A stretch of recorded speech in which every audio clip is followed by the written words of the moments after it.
EnglishTim here. Today we are looking at resources and how to boost the production inside your city. So looking at your production facilities in your castle, you do now have 4 different versions. Previously you had multiple tiles and you could choose how many of each that you wanted to build, so how many farms, how many iron, etc. Now you just have 1 of each, so I would strongly recommend that you upgrade each of these resource facilities to the highest level that you can, and that will maximize your production. And once you've upgraded them, you need to think about what else you can do, and boosting them is great now. You used to need to boost 3, 4, 5, 10 farms potentially. Now you only have 1 farm that you need to boost. So these boosts here, if you've got them in stock already, I've got 30 and they each last a day, so I've got a month's worth of boosts, and you do keep collecting them. So now is the time to spend them. Now if you don't have any boosts, you can also purchase them in a multiple of different ways. One is using the hourglass here. You can spend 60 gold to boost your farm, and your price may well differ from mine depending on how the level of your farm.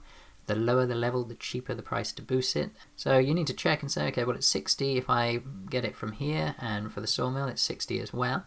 But you can get them elsewhere, so you can get them from the Alliance store.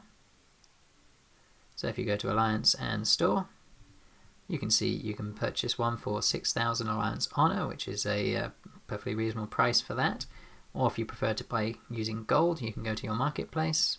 So you can see the best price I found these deals are at is 25% of the full price. So you can see that you can get a 24-hour boost for 15 gold rather than the usual 60. And yep, so keep those boosted, and you will get twice the number of resources out. It boosts the boosts as well as the default production. So if you get a high level of production and then boost it, it will boost the entire amount. So it's definitely a worthwhile pursuit to boost your facilities, and it's very easily done. Click on your farm and just click on the boost, and there it is. It is now glowing, and it is showing that its production has been doubled. Yeah, if you're enjoying my content, please hit that subscribe button. It does help support me in future development. And let's carry on looking through. So we've got armor. So if you check out your armory, then you can see that the abundance set, the fortune set, and the 2 production sets that are available to all players. And yep, so you've got the harvest set here, so you can use the weapon here to improve your production. And you can see that the basic first level is at 36% on the weapon, and the ring as well boosts your production. Now, out of interest, the boots do reduce your troop upkeep, so that does mean that your troops will eat less food when your food is above the limits of your storehouse. So although it doesn't officially improve your production, what it will do is reduce the amount of food they're eating, and therefore you will get more food at the end of the day. So you should also consider equipping those. Now the higher level sets do improve on that, so if we look at the weapon here, you can see the top benefits on the standard sets is up to 67.5% boost, and that's to all the different productions. You can see that you aren't able to boost your silver production using the harvest set. You are only able to boost your silver production using the prosperity set or above. And you can see you can get up to 22.5% boost to production on using the ring. And you can also max out your troop upkeep by reducing it by 7.5% if you use Galahad's boots. Now if you check out your hero council, there are a couple of heroes who can help. So these 2 heroes here are able to improve your production. So you should check out the best heroes you've got for production. And just take a note that you may need to switch out your gathering heroes for your production heroes whilst you're sending out gathering marches, but once they've arrived at the tile, you can now switch back to your production heroes without slowing down the collection speed of your guys out gathering.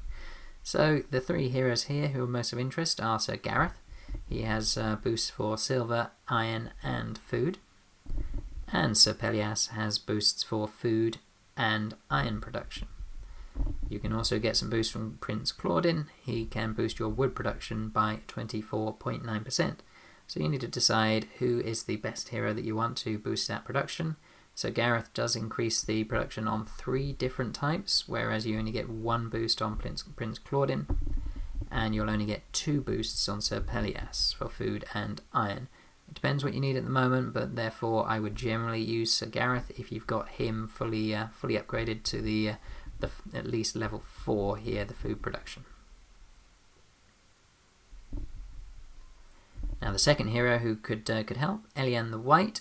He has a resource production boost of 25%. However, you do have to upgrade him quite a long way to get there. So you may want to use Lady Cerise instead, who does have a resource production boost at a lower level, so it is easier to get hold of that for the smaller players or newer players. And you can also get a storage protection boost from Sir Dinadan. So again, it won't necessarily increase your production, but it will prevent your troops eating more of your food.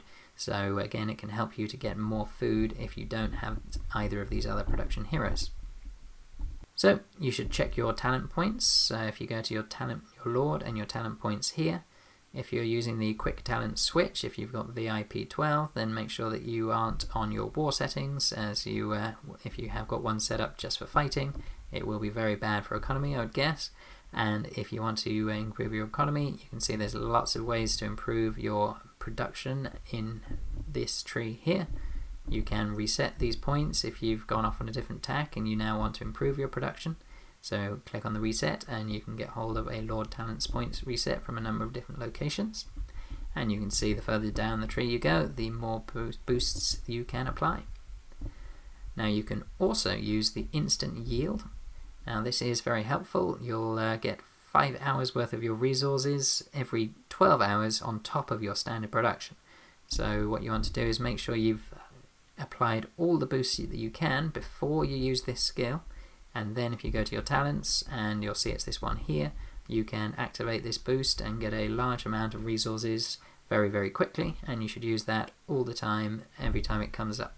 You can also make substantial improvements using your research tree. So you can see I'm currently researching food production, and if I go to research and then to the economy branch here, then there are numerous production improvements that you can make. So I would recommend those are really helpful for helping you develop your city, certainly whilst you're in the early stages of your growth.